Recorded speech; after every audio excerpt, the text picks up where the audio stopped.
தந்திரமாக வேலையை முடிச்சுட்டு கிளம்பிட்டாருங்க. நமக்கெல்லாம் இந்த தந்திரம் தெரியவே மாட்டேங்குது அப்படின்னு சிலரை பார்த்து நாம் சொல்லுவோங்க. இந்த தந்திரத்துக்கு உரிய கிரகம் எது அப்படின்னு பார்த்திங்கன்னா ராகு தாங்க. ராகு தசை நடக்கிறவங்க வித்தியாசமாக யோசிப்பாங்க. ராகுவோட நட்சத்திரத்தில் பிறந்தவங்க இருக்காங்க இல்லைங்களா, திருவாதிரை, சுவாதி, சதயம், இவங்கள்லாம் தந்திரமாக சில வேலைகளை செய்து முடிப்பாங்க. கண்ணில் மண்ணை தூவி காரியத்தை முடிக்கிறதுன்னு சொல்லுவாங்க இல்லைங்களா, அதே மாதிரி தான் 2-3 விதமாக யோசிப்பாங்க, மாற்று வழி தேடுவாங்க. அப்போது தந்திரத்துக்கு உரிய கிரகமாக ராகு தாங்க சொல்லப்பட்டிருக்குது. பொதுவாக ஜாதக பாரிஜாதம் அப்படின்னு ஒரு அற்புதமான பழமையான நூல், அதில் சில நுணுக்கமான விஷயங்கள் எல்லாமே அதிகமாக சொல்லப்பட்டிருக்குங்க. தந்திரம் ராகுன்னா சுதந்திரம் யார்? சூரியன் தாங்க. அவர் தான் சுதந்திரத்துக்கு உரிய கிரகம்.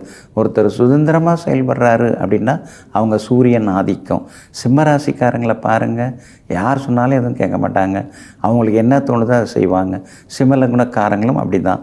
சூரியனுடைய நட்சத்திரங்கள் கார்த்திகை, உத்திரம், உத்திராடம், இதில் பிறந்தவங்கள்ட்ட நீங்கள் பேசி பாருங்கள், நம்ம சொல்கிறதெல்லாம் கேட்டுப்பாங்க.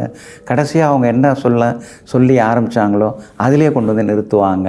அதுதான் அந்த சுதந்திரத்துக்குரிய கிரகமாக சூரியன் வராருங்க. நரித்தந்திரம் அப்படின்னு சொல்லுவோம். தந்திரத்திலே நிறைய தந்திரம் இருக்குது. அதில் நரித்தந்திரம் யார்? அதெல்லாம் ராகு தான். ராகு நட்சத்திரத்தில் பிறந்தவங்க, ராகு ஆதிக்கத்தில் இருக்கிறவங்க வேலையை முடிப்பாங்க. ரிசல்ட்டு தான் அவங்களுக்கு முக்கியம், ரூட்டு முக்கியம் இல்லை, என்ன பாதையில் போகிறோம் அப்படிங்கிற முக்கியம் இல்லை, ரிசல்ட்டு அதை சக்ஸஸ் பண்ணி காமிப்பாங்க. அதனால் ராகுவோட அமைப்பில் இருக்கிறவங்களுக்கு அந்த அமைப்பு உண்டுங்க.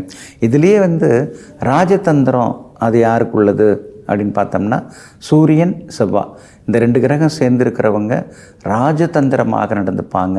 அவங்க என்ன பண்ணாங்கன்னு நம்மளால் கண்டுபிடிக்கவே முடியாது. அதே மாதிரி பாருங்கள், போராளிகள் சிலர்லாம் வாழ்க்கையில் போராடிக்கிட்டே இருப்பாங்க லட்சியத்தை அடையிறதுக்காக. சனி, செவ்வாய் இந்த 2 கிரகம் ஒன்று சேர்ந்துருந்தாலோ பார்த்தாலோ அவங்க போராளிகளாக இருப்பாங்க. அவங்க லட்சியத்தை அடையிறதுல ரொம்ப குறிக்கோளாக இருப்பாங்க. தியாகிகள் அப்படின்னா சூரியன், செவ்வாய். ஏன்னா சுதந்திர போராட்ட தியாகிகள், குடும்பத்துக்காக தியாகம் பண்ணுறது, சகோதரிக்கு திருமணம் ஆகலை அப்படின்னு சொல்லிட்டு தியாகம் பண்ணுறவங்க, தியாகம் எத்தனையோ விஷயங்கள் இருக்குது. நாட்டுக்காக தியாகம் பண்ணுறவங்கள சூரியன், செவ்வாய் சேர்ந்துருக்கிறவங்க பார்க்குறவங்க நாட்டுக்காக தியாகம் பண்ணுவாங்க. பொதுவாக தியாகம் யாருது அப்படின்னா சுக்கிரனுக்குள்ளே தான். விட்டு கொடுக்கறது சுக்கிரன் தான். அதே மாதிரி சட்டம் அப்படின்னா அது சனி பகவானுக்குள்ளது. திட்டம் தீட்டுறது அப்படின்னா அது புதனுக்குள்ளது. இதெல்லாமே பழமையான நூல்களில் நுணுக்கமாக சொல்லப்பட்டிருக்குது.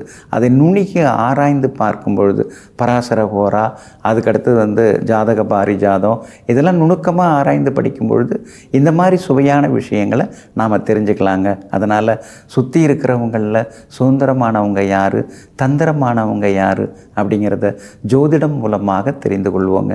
நெஞ்சிற்கினியவர்களே, சுக்கிர வாரமாகிய இன்றைய நாள் உங்களுக்கு அனைத்து சௌபாக்கியங்களையும் அள்ளித்தரும் அற்புதமான நாளாக அமையட்டும். மீண்டும் சந்திப்போம்.